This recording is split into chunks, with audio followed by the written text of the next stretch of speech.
Kim Chiu, sinurpresa ni na Paolo Avellino ng isang advance happy birthday celebration. Happy birthday to you. Happy birthday, happy birthday. Happy birthday to you. Happy birthday to you. Happy birthday to you. Happy birthday, happy birthday, happy birthday, happy birthday to you. Birthday cake. Happy birthday to you, everybody. We love you. Thank you. Happy po. Happy birthday. Salamat. Mabuhay. Hinahanap ko lang si Derek. Hindi maitago ni Kim Chiu ang tuwa at galak nang mas-surprise siya sa special advance birthday celebration. Kasama ng mga staffs at ni Paolo Avellino, walang pagdadalawang isip na kanila itong pinalabas at inawitan ng happy birthday. Ito ay naganap sa last taping day ng kanilang serye na What's Wrong with Secretary Kim.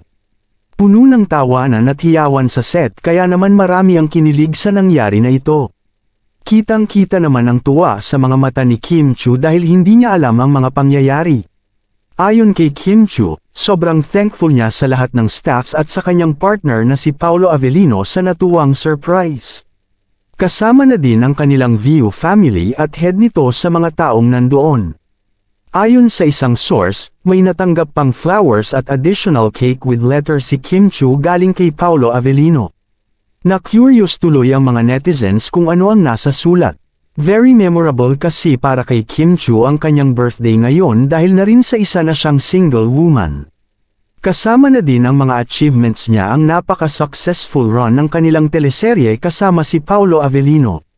Sa naturang video nga ay makikita mo talagang mga kaibigan at staff ni na Kim Chiu at Paolo Avellino ang nagbibigay inspirasyon sa kanya.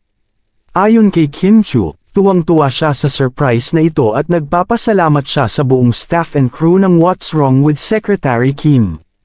Mas malaki ang kanyang pasasalamat sa aknyang partner na si Paolo Avellino dahil na rin sa sobrang alaga siya nito sa tapings.